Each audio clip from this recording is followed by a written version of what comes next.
A jet pilot is flying from Los Angeles, California to Chicago, Illinois at a speed of 500 miles per hour. When the plane is 600 miles from Chicago, an air traffic controller tells the pilot that it will be 2 hours before the plane can get clearance to land. The pilot knows that at its present altitude, the speed of the jet must be greater than 322 miles per hour, or the jet will stall. So for this problem, we must solve at what speed would the jet have to fly to arrive in Chicago in 2 hours, and is it reasonable for the pilot to fly directly to Chicago at the reduced speed from Part A, or must the pilot take some other action? To figure out the speed needed to go, we need to divide the miles from the airport the plane is and how many hours left before they can land. Now we must take data from the problem and plug it into what we need to do. We know that the plane is 600 miles from Chicago, so we will plug that in to miles from airport. We know that there is 2 hours before the plane can land, so we must plug that in to hours left.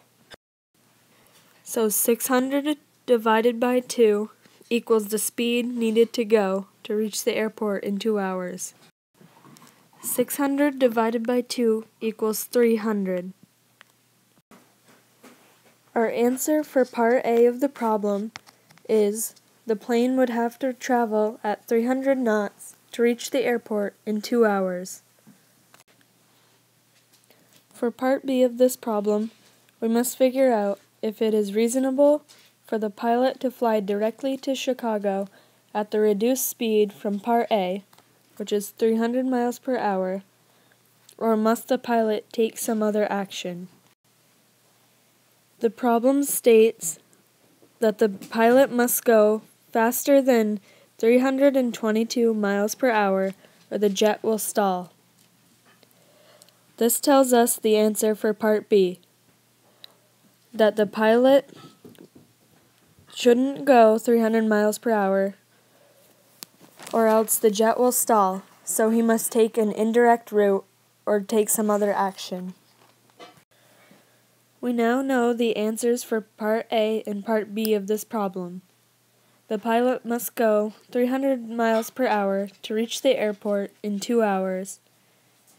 But since he must go at least 322 miles per hour, or else the jet will stall, it is not reasonable to go 300 miles per hour.